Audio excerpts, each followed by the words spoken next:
할렐루야. 아멘.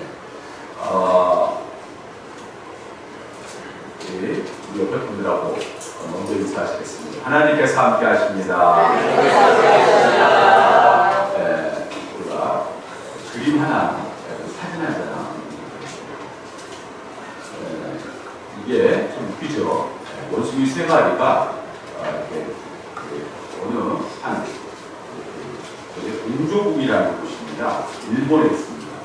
일본 니코라는 곳에서 보면 동조국이라는 국이 있는데 그 국이 바로 일본의 도요토 히데요시가 죽고, 그리고 도쿠가와 이에야스라는 사람이 결국 정권을 잡고 막부 시대라는 그러한 일본의 새로운 그러한 시대를 열어갑니다.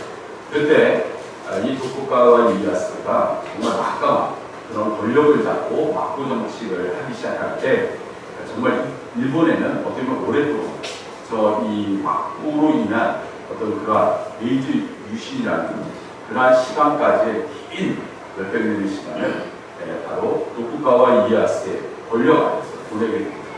그래서 도쿠가와 이에야스가 죽고 바로 그 도쿠가와 이에야스를 기리기 위한 그러한 궁을 하나 짓게 되는데, 그 궁이 바로 동조궁이라는 궁입니다.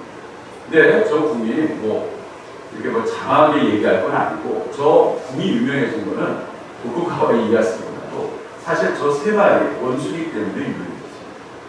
저 세 마리의 원숭이가 왜 유명하냐면, 저기 보면 그림이 좀 특이하죠. 한 원숭이는 눈을 가리고 있고, 한 원숭이는 입을 막고 있고, 한 원숭이는 귀를 막고 있어요. 저 세 마리가 뜻하는 것이 있습니다. 그게 뭐냐? 보지도 말고 말하지도 말고 듣지도 말라라는 뜻이에요. 물론 막부 정치에서부터 시작된 어떤 그러한 시대 때 함부로 말을 할 수도 없고, 함부로 들을 수도 없고, 함부로 볼 수도 없는 어떤 그러한 것에 관한 이야기로 또한 후대에는 그렇게 알려져 있고, 사실 거기에 내막에 또 들어보니까 여러 가지 설이 있어요. 여자가 결혼을 하면 3년 동안 함부로 보지도 말고 말하지도 말고 듣지도 말라라는 그런 이야기도 있어요. 그런데 이걸 제가 이 그림을 보면서 이게 대체 이게 무슨 얘기인가? 그러니까 이게 원체 바로 문어에 나오는 이야기거든요. 저 뭐냐? 예를 갖춘 사람은 잘못된 것을 함부로 보지도 말고, 함부로 말하지도 말고, 함부로 잘못된 것을 듣지도 말라, 이런 뜻으로 얘기했고요. 논어에 나오는 이야기. 공자가 했던 이야기. 그 말을 제가 그런 생각을 하게 됐어요. 여러분, 세상의 지혜라는 거, 우리들은 그냥 잘못된 거를 우리가 보고 또는 말하고 듣고 하는 그런 경우도 있어요.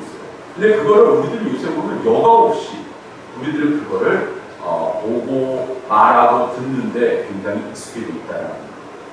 자, 오늘 우리들은 세상의 그러한 지혜라는 것, 세상에 있는 것들이 완벽하게 우리에게 답을 줄 수 있는 것은 아니라는 것이죠. 그러면 우리가 신앙인에게도 뭐가 있어야 되냐? 세상을 사랑하는 지혜가 있어요. 이 뜻이 바로 신앙에도 지혜라는 것이 필요한 거예요. 신앙의 지혜. 신앙에도 오늘도 우리가 살아갈 수 있는 하나님께서 지금 그런 신앙의 지혜를 가지고 살아갈 필요가 있다.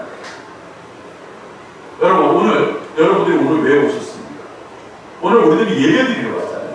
근데 예배를 왜 드리십니까? 오늘 우리들은 예배를 드리면서 무엇을 얻을 수 있고, 우리의 삶에 무엇이 우리에게 채워지기에 오늘도 무엇 때문에 우리가 예배를 왔냐면, 그냥 습관성적으로 그냥 매주마다 가야 되는 거기 때문에 형식과 의식에 빠져서 우리들이 나가는 그러한 예배, 하나님께서 기뻐하실까요? 하나님께서 절대 기뻐하시지 않으십니다. 세상의 지혜를 가지고 살아가는 사람들도 저런 것 하나하나를 유심히 보고, 그리고 그 지혜를 따라 사는데, 오늘 우리들에게도 하나님께서 원하시는 그 지혜를 갖기를 원하시고 계시다. 할렐루야. 하나님께서 주시는 그러한 지혜, 그 지혜가 무엇일까요? 바로 오늘 그 지혜를 나눈 것입니다. 우리 다 같이 오늘 말씀 19절, 20절 말씀을 우리 다시 읽어보겠습니다. 시작. 그러므로 형제들아, 우리가 예수의 피를 흘리고 성소에 들어갈 담력을 얻었나니 그 길은 우리를 위하여 휘장 가운데로 열어주신 새로운 살 길이요 휘장은 곧 그의 육체니라. 자, 우리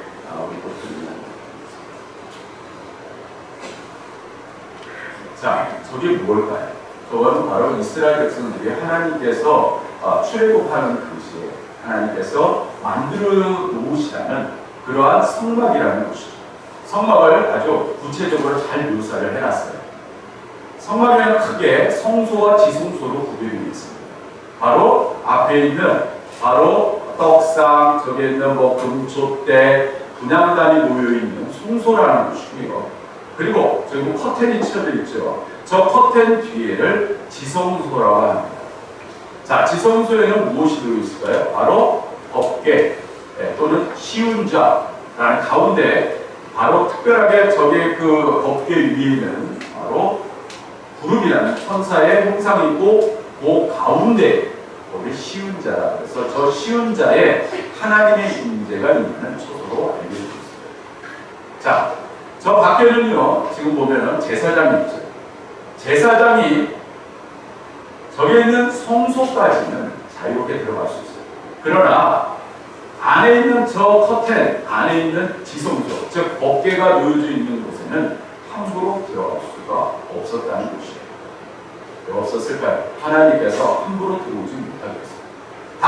그러나 1년에 단 한 번 들어갈 수 있는데 들어갈 때 그냥 들어가는 것이 아니라 뭐냐? 허리에다가 끈을 묶었어요. 왜 끈을 묶었을까요? 그리고 몸에다가 방울을 달았어요. 왜 달았을까요? 왜 그러냐면요, 저기 들어갔어요. 살아 돌아올 수도 있지만 죽을 확률도 있었어요. 저 휘장 안으로 들어가는 순간, 저 지성소 안으로 들어가는 순간 뭐 하는 거예요? 목숨 걸고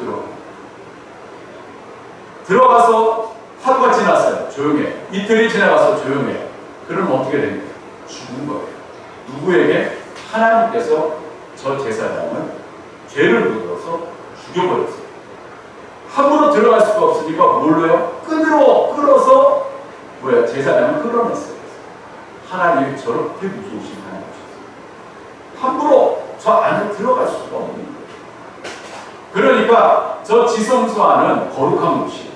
함부로 들어갈 수도 없고, 그러다 보니까 저기는 항시 경건해야 되는 곳이에요. 자, 우리 신약 시대에 바로 예수님 당시에는 바로 성소가, 그러니까 성막이 성소로 바뀌게 됐죠. 바로 다윗 이후에 솔로몬이 바로 저런 성전을 짓습니다. 성전은요 어마어마하게 파괴됐어요. 그러나 변함없이 저기에도 마찬가지로 엄청나게 화려하게 했지만 똑같은 그러한 형태를 가지고 있었어요. 바로 가운데 뭐가 있는 거예요? 바로 커튼이 쳐져 있고 안에는 뭐가 있는 거예요? 바로 지성소와 저기 바로 분향을 하고 있는 바로 제사장이 있는 성소로 구별이 되어 있어요. 정말 어마어마한 아름답고 안에는 다 황금으로 되어 있었어요. 그러나 가운데는 뭘로 되어 있는 거예요? 바로 커튼으로 채워져 있어요. 왜? 지성소와 성소는 구별이 되는 것이죠. 함부로 지성소를 들어갈 수가 없었다는 거예요. 제사장과 아까 말씀드린 1년에 단 한 번 목숨 걸고 들어가는 것이 지성소였다는 거예요. 그런데 오늘 말씀해 보면요, 바로 형제들아 우리가 예수의 피를 힘입어 성소에 들어갈 담력을 얻었나니, 바로 저 지성소래요. 여기서 이 성소라는 것은 저 지성소라는 것을 이야기하는 것인데, 저기를 들어갈 담력을 얻었나니 아까 말씀드렸죠. 목숨을 걸고 들어가야 되는 곳을 얻을 용기를 얻었나니, 이런 뜻이에요. 하나님과 의와의 사이는 저 커튼을 가로막고, 그리고 아무나 하나님 앞에 나아갈 수 없었던 것이 구약에 하나님께서 우리에게 말씀하신 법이었어요. 그런데 예수님께서 뭘 하셨어요? 십자가에 못 박혀 달려 돌아가시면서 어떠한 현상이 일어났을까요? 자, 이게 하면 바로 저 가운데 있는 저 커튼이 그다음 바로 이렇게 찢어지게 되었다는 겁니다. 저 가운데 있는 커튼이 예수님이 돌아가시는 순간 쫙 하고 찢어져요. 지성소와 성소가 뭐예요? 구별되어졌던 게 쫙 갈라지면서 찢어져 버린 거예요. 뭡니까? 하나님과 우리와의 그러한 사이에 막혔던 담이 손으로 얻었다는 것을 말씀드립니다. 자, 예수님의 힘을 십자가 보혈의 힘에 의지하여 우리는 이제 담대히 하나님을 만날 수 있는 그러한 자격을 얻게 되었다는 사실입니다. 할렐루야. 아멘. 우리 다 같이 성경 말씀 한번 찾아볼까요? 요한복음 3장 5절. 신약성경 145쪽.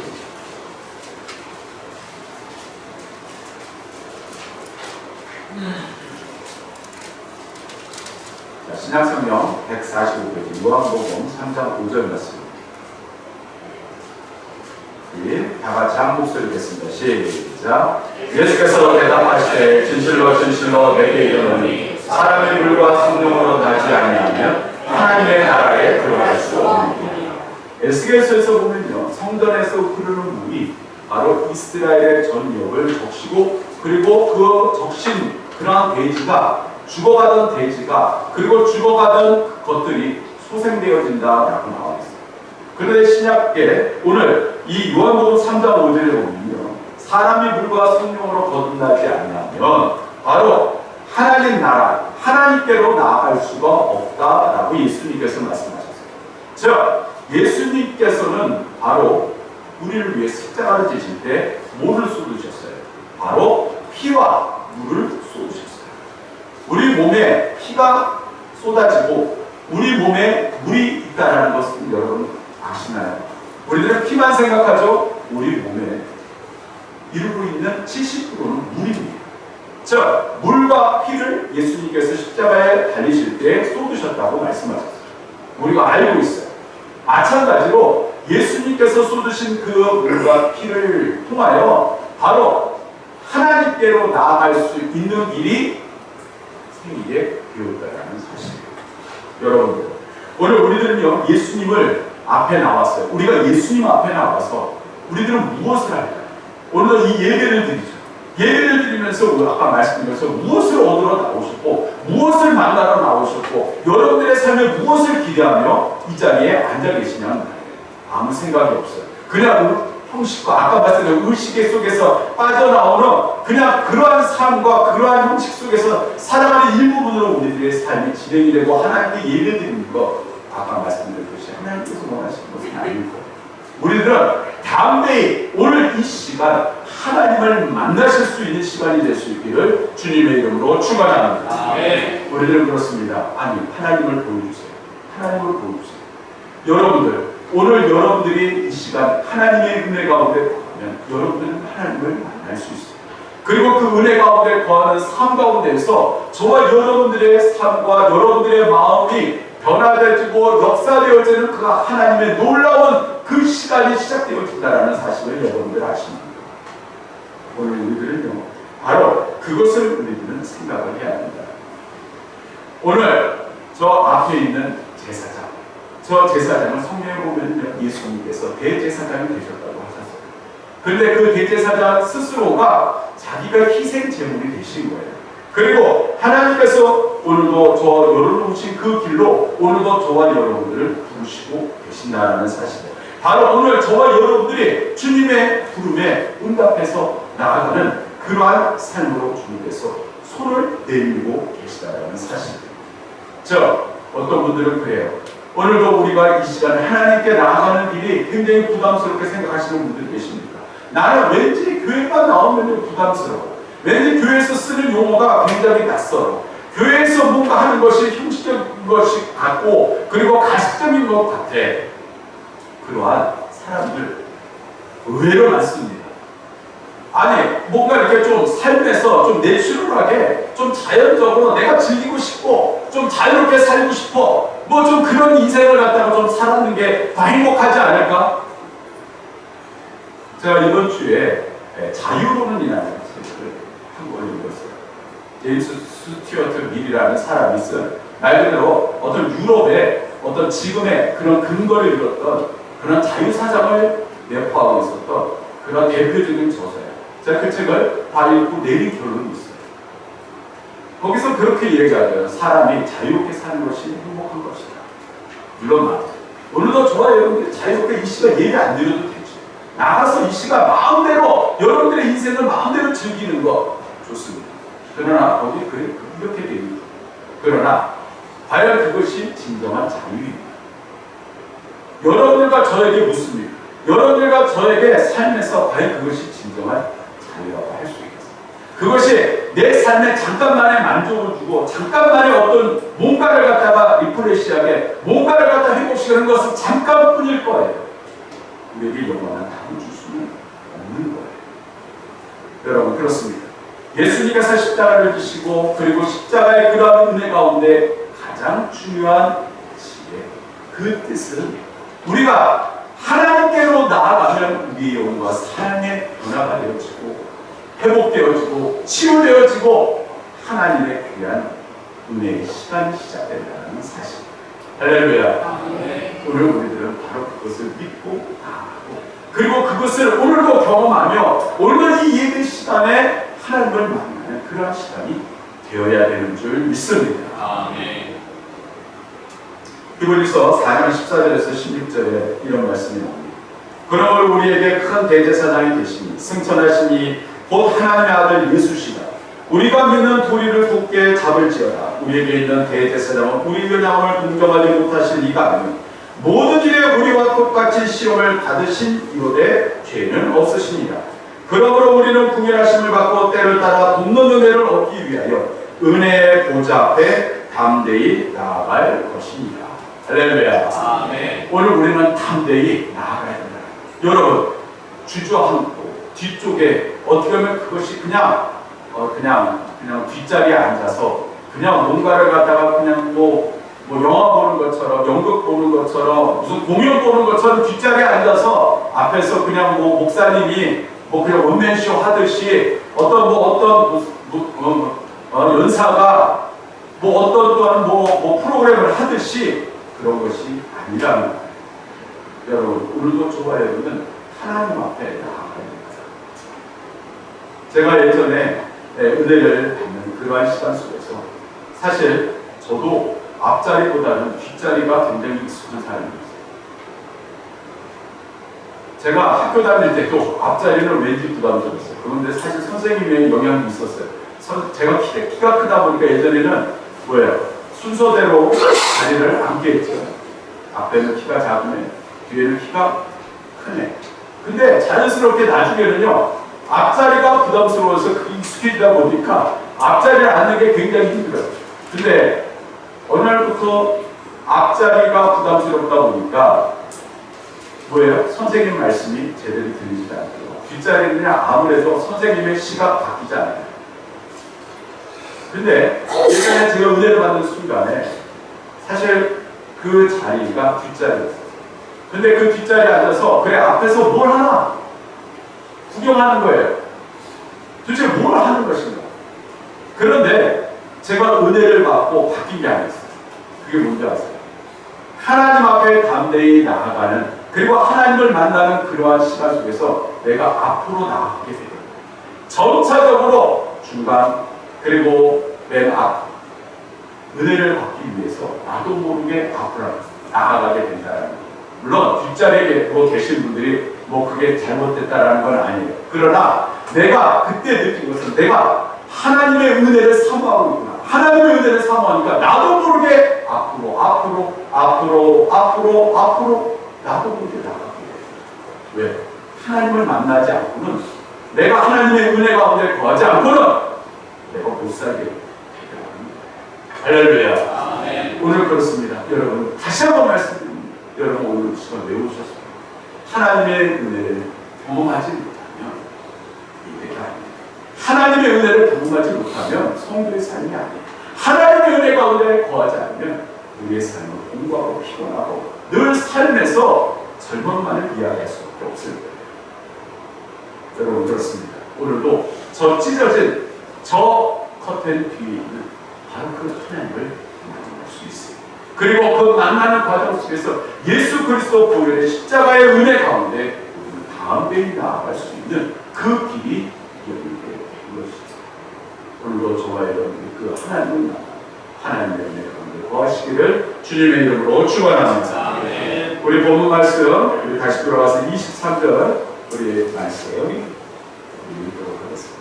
우리 23절 찾으신 분들 읽겠습니다. 시작. 또 약속하신 이는 믿으시니 우리가 믿는 우리의 소망을 움직이지 말며 굳게 잡고. 자, 따라서 소망. 자, 여러분들에게 어떤 소망이 있습니까?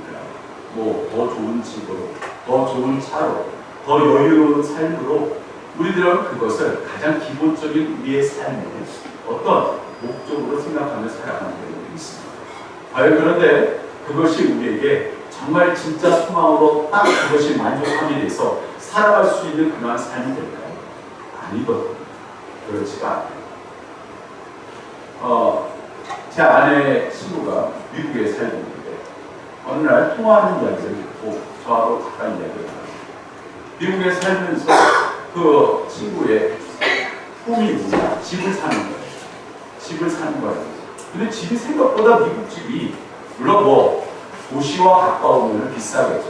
근데 이제 도시와 약간 떨어져서 그렇고 뭐 생각해보니까 그렇게 썩 비싼 집은 아니에요.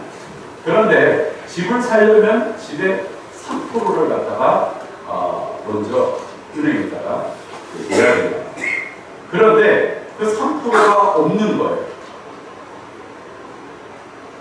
문득 그런 생각이 들었어요. 그분이 이야기하는 그런 문제 속에서 뭐냐면 삶의 목적 자체가 왜 집이에요. 집만 있으면 내 인생에 다 행복할 것 같은 그런 이야기를 하는 거예요. 아마 여기 우리들도 똑같아요. 내가 집만 있으면 내 인생은 정말 다 행복할 것 같아요. 여러분 그러십니까? 그렇지 않아요. 예전에 우리 집안 한 목사님이 그런 이야기를 했어요. 내가 그분이 꽤 늦게 목회를 하셨거든요. 그리고서 목사 안수를 받는 시간이 또 중간에 문제가 생겨서 10년 만에 목사 안수를 받으셨어요. 보통 우리 감리 교단에서는 3년이 지나면 목사 안수를 받을 수 있어요. 근데 10년이 걸렸어요, 그분. 근데 그 10년이 걸리는 시간 속에서 그는 늘 그래요. 내가 목사 안수만 받으면 내 인생이 특별하고 목회의 삶 속에서 뭔가 하나님의 크신 은혜가 있을 거다라고 생각했는데 목사 안수를 딱 받고 나와도 별로 달라진 게 없어요. 그분의 그런 이야기를 들으면서 우리의 삶은 어떤 목적을 가지고 살아가면서 그 목적이 우리 인생의 전부가 돼서 그것을 이루는 내 인생이 행복할 것이다. 참나. 예전에 어떤 목사님이 저한테, 전 목회자니까 주변에 목사님들이 많으시죠. 성전을 건축하고 성교가 많아지면 내 인생이 내가 삶의 어떤 그것이 완벽할 것 같다. 근데 그분이 그러네요. 그것 또한 완벽하지 않다. 여러분, 사람은요 하나를 가지고 죽을 가고싶고 죽을 가지고 넷을 가지고 네 가지는 여덟을 사람의 욕심은 밑도 없고 끝도 없어요. 우리들은 그러면 그렇게 아니 그거 가지면 행복한 천만 여러분들 여기 집 가지고 계신 분들 계십니까? 집 가지고 계신 분들 행복하십니까? 아멘 하신 분이 참 은혜입니다. 계속 아멘 하세요. 아니 집을 가진 그 순간만 행복할 거죠. 그러나 그것이 과연 내가 내 인생에 그것이 완벽한 집을 주시는 저는 이 말씀을 드리고 싶습니다. 그러면 오늘 우리들에게 소망이 무엇이에요? 따라합시다. 도리의 소망. 우리의 소망. 오늘 말씀을 보면요, 도리의 소망이라는 말이에요. 또 약속한 이는 믿으시니 우리가 믿는 도리의 소망을 바로 우리가 믿는 도리의 소망을 움직이지 말고 굳게 잡고 이 말씀을 쉬운 성경에는 이렇게 되어 있어요. 하나님께서는 약속하신 것을 지키시는 신실한 분이시니 우리가 고백한 소망을 굳게 붙듭시다 라고 되어 있습니다. 우리의 소망이라는 것은 뭐예요? 한정적이에요. 그러나 바로 하나님께서 약속하신 그 소망, 그것은 뭐예요? 완벽한 소망이다 라고 말하고 있는 거예요. 자, 하나님께서 우리에게 약속하신 완벽한 소망이 뭘까요? 그게 뭐예요? 여러분, 우리가 예수님을 믿는 목적이 이 땅에서 잘 먹고 잘 살기 위해서 그것이 전부인 것으로 믿고 나아간다면 죄송하지만 여러분들은 번지수를 잘못 찾으셨어요. 어디가 계셔야 돼요? 점집에 가보셔야 돼요. 여러분, 요새 보면 뭐 TV 프로그램에 보면 그런 거 점치는 그런 것들. 얼마 전에 제가 영상을 보다 보니까 요새 왜 이렇게 점쟁이들이 많아요? 아주 대놓고 사람들이 거기에 모여서 그 점치는 거에 여러분 국회의원들 뭐 여러분 아시죠? 국회의원들이 가장 많이 찾아가는 것이 점집입니다. 많이 배우고 많은 것을 가지고 있는 사람들조차 점집으로 왜 그럴까요? 현세에서 뭔가 인생의 답을 쉽게 얻고 그리고 그것이 정답이냐 찾아가기 위한 그러한 삶의 모습을 찾아가기 위한 것입니다. 그러면 그것이 그 사람들에게 우리에게 과연 진정한 소망의 답을 줄 수 있겠냐는 말이에요.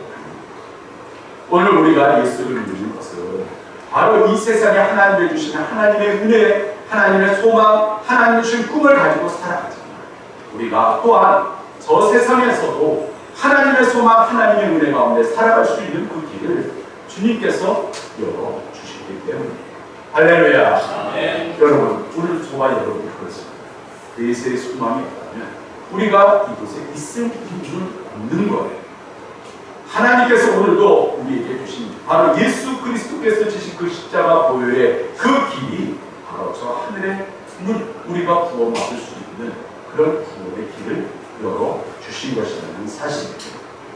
그렇습니다. 오늘 저와 여러분들은 바로 그 십자가 보혈의 은혜 가운데 바로 살아가는 그러한 삶이 되어야 되는 것입니다. 그러면 우리가 그렇다고 해서 우리가 이 땅의 소망, 그렇습니다. 이 땅의 소망이 우리에게 있어야 되겠죠. 그러나 그 삶의 소망이라는 것이 때로는 우리에게 절망을 줄 때도 있고 그래요. 여러분, 혹시 최영덕 씨라고 아십니까? 최영덕. 뭐 이렇게 하면요, 여러분은 잘 모르실 거예요. 그러나 교회를 오래 다니신 분들 중에서 보면은요, 바로 찬미 예수라는 그러한 찬양집을 기억하시는 분들이 계십니다. 바로 이 찬미 예수라는 찬양집을 만드신 분이에요.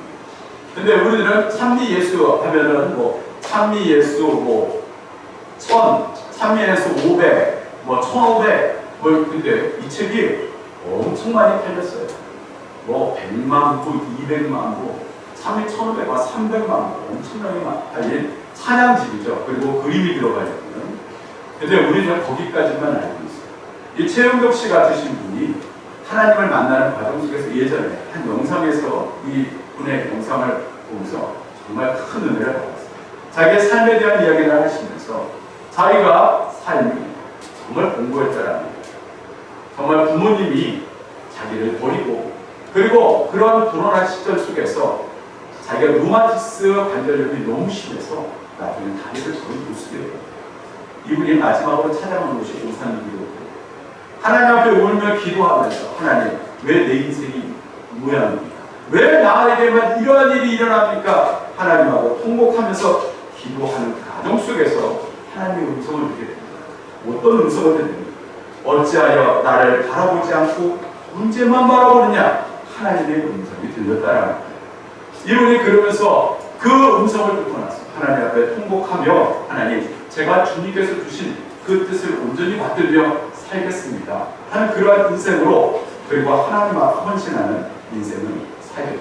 그리고 만든 게 이들의 자연은 바로 찬미 예수, 바로 찬양집이었어요. 그리고 이분이 그 찬양집을 만들면서 바로 찬양대를 조직하게 되었어요. 그리고 이 찬양단을 만들고 그리고 전국을 다니면서 찬양 집회를 하게 되는데 이 찬양 집회를 하는 동안에 갑자기 누님께서 내용이죠. 누님 남편입니다. 내용이 갑자기 사고를 당해서 돌아가시게 됩니다. 누님이 갑자기 성상가부가 되게 됩니다. 순간적으로 누님이 그렇게 나를 위해서 헌신하고 정말 그런 어머니와 같은 그러한 큰 아픔을 겪게 되는 그 주님의 모습을 보면서 자기가 시험이 되게 됩니다. 그런데 그러한 가운데에서 또 기도하는데 그때 하나님께서 또 응답을 주십니다. 음성을 들려주셨다. 진정한 기적이 무엇이냐? 류마티스 병이 나은 것이냐 아니면 감사하는 삶을 살게 된 것이냐? 하나님께서 오히려 그 상황 가운데서 너가 류마티스 병에 하나님 앞에 간절히 기도하며 나아갔더니 낫게 해주시고 찬양단을 만들고 찬양 그런 집회를 다니고 많은 사람에게 은혜를 끼치는 그러한 상황 가운데서 너는 감사하는 삶을 살지 못했구나. 너는 언제 하나님께 감사했느냐? 오히려 하나님께서 변명하셨다. 그러는 가운데서 그가 만든 분명한 꿈이 있어요. 여러분들도 다 아십니다. 나의 등 뒤에서 나를 보시는 주, 나의 인생길에서 지치고 바로 너무나 잘 아는 일어나 걸어라 하는 이분이 유대가 그런 음성을 듣고 너무 우리들의 잘 아는 그 찬양. 그리고 이후에 그가 찬양 집회를 열심히 다녔어요. 전국하고. 근데 어느 날 찬양 집회를 끝나고 나와서 대화를 하는데 갑자기 목소리가 갑자기 찬양 집회를 이끄는 찬양 인도자가 목소리를 잃게 되고 6년 동안 갑자기 시어증에 빠져요. 6년 동안 말이 정말 우리가 했으면 시험 들 만한 일 아니겠어요? 찬양 집회를 가지는 찬양 인도자가 말을 못하게 됩니다. 그러는 가운데에서 그가 또 하나님 앞에 기도하며 하나님 왜 저에게 이런 절망을 주십니까? 그러는 가운데 갑자기 그가 새벽에 하나님 앞에 응답을 받게 돼요. 그러면서 자기도 모르게 그 응답 가운데서 그릇을 그의 그 찬양시 또한 너무나 잘합니다. 하나님 실망시킨 적 없으시 언제나 공평과 은혜 나를 지키시 오시실 하신 주 오시실 내 너를 떠나지 않으리라 내 너를 떠나지도 않으리라 약속하셨던 주님 이 약속을 지키세요. 우리들이 잘 아는 바로 신실하신 분 실어진 6년 동안 하나님을 가지고 그런 그 절망의 그런 꿈 속에서 나도 찬양이 된다. 신실하신 주. 그러면 이분의 인생이 이렇게 해피해지는 것보다 큰 충격이 그 앞에 보이는 게 초등학교 5학년 딸이 하루는 칠판에다가 글씨를 쓰다가 갑자기 아빠 잘 안 보여. 왜 이렇게 글이 안 보이지? 이상하다. 내가 이렇게 시력이 안 좋으면 안 돼. 얘를 데리고 병원에 갔는데 병원에서 이리저리 검사하더니 큰 병원으로 가서 얘를 정밀 검사를 했는데 이 초등학교 5학년 딸이 뇌종양에 걸렸어요. 뇌종양에 그러한 신고를 받고 말 그대로 초병생활을 시작했어요. 초병생활을 하면서 온 가족이 하나님 앞에 매달려 하나님 앞에 하나님 치료해 주세요. 하나님 앞에 울부짖으면서 기도하면 나아갑니다. 16살이 되도 이 딸이 16살이 되도 하나님께서 이 딸을 여러분 저와 여러분들 같은 시험이 가능해요. 하나님 앞에 저는 이제 하나님과 별로 저에게 가장 소중한 사람을 데려가십니다. 그가 사역을 해줍니다. 그리고 어느 날 새벽에 하나님의 음성이 또 들립니다. 그러면서 그 그 하나님의 음성이 들리는 가운데 자기도 모르게 하나님 왜 제 아이를 데려가셨어요? 그때 하나님께서 주시는 그 음성 가운데 그가 찬양시를 쓰게 되는데 이 찬양시도 우리가 너무나 잘 아는 유명한 찬양입니다. 낮의 해처럼 밤의 달처럼 그렇게 살 순 없을까?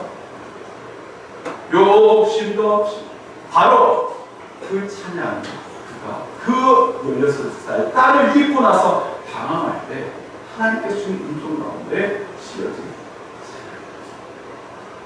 즉 그분의 찬양, 이거 말고도 너무나 많은 찬양이 있어요. 그분이 하나같이 그 찬양들을 하나님께서 주신 그 응답 가운데 고난 가운데에서 하나님의 음성을 듣고 만든 찬양입니다. 그래요. 오늘 우리들은요, 세상을 살아가면서 이 세상의 어떤 소망, 그것이 우리에게 전부인 것이라고 생각하십니까? 그렇지 않아요.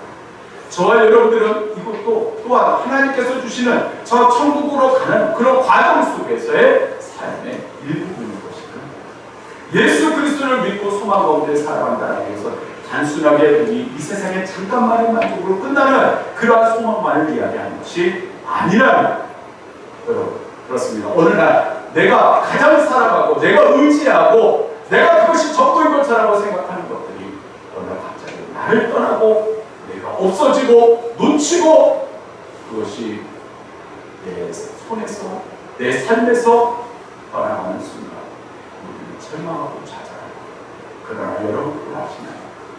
그것이 우리의 끝이 아니라는 사실. 할렐루야.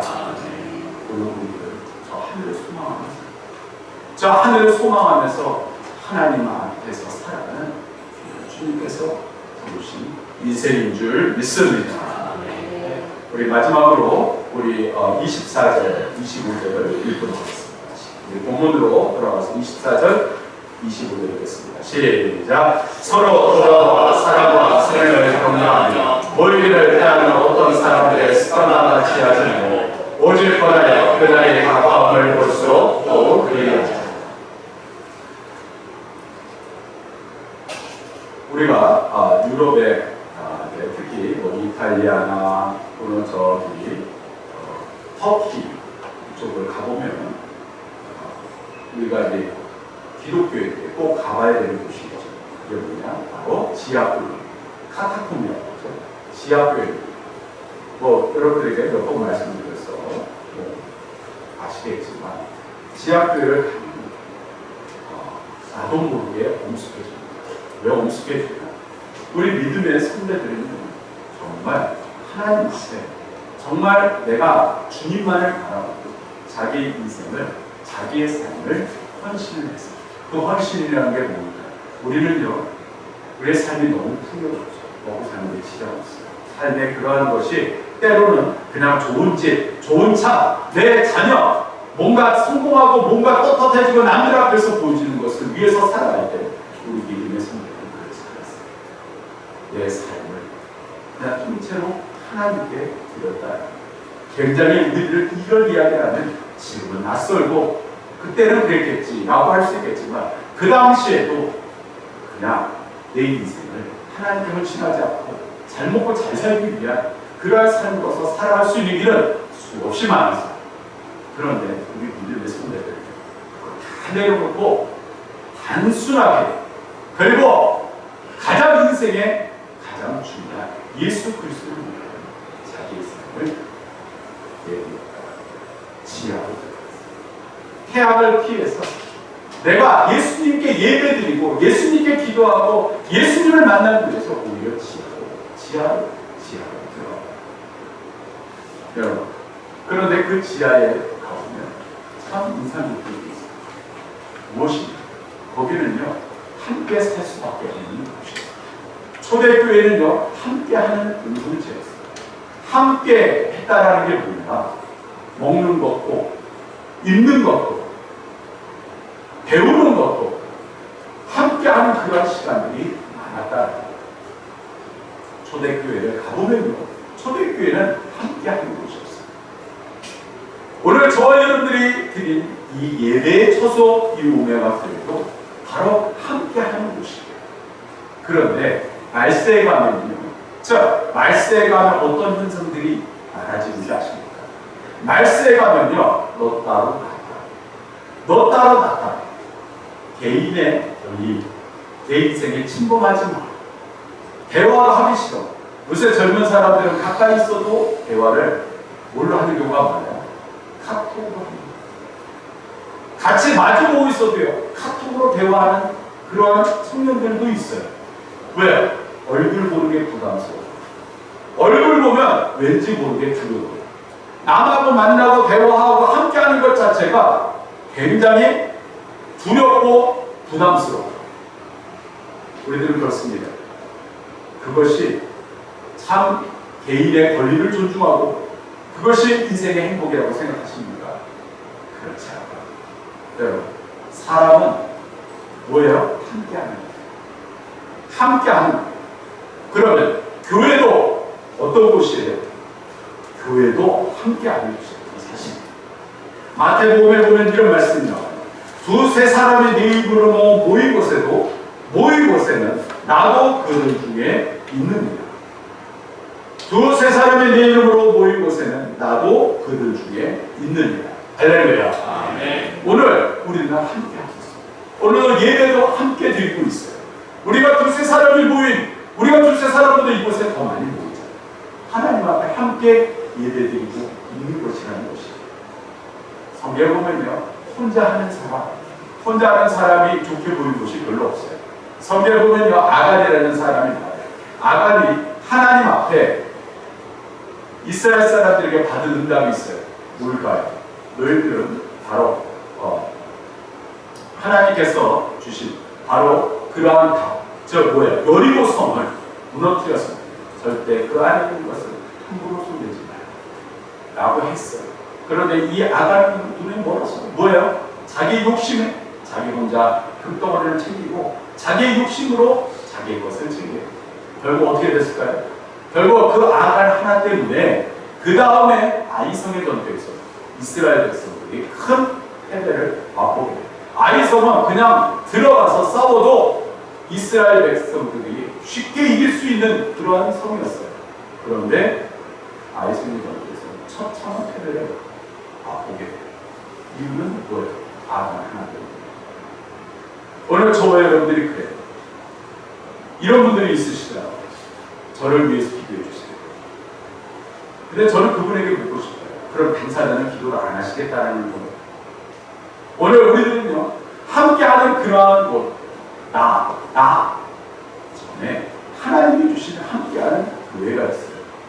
그런데 그 교회라는 것은 뭐예요? 여러분 한 분 개개인들이 모여서 하나님의 귀한 그러한 예배의 장소에 나와서 하나님께서 들으시는 그러한 뜻 가운데에서 그 뜻을 이어나가는 바로 곳이 이 예배다. 바로 교회라는 사실. 그렇습니다.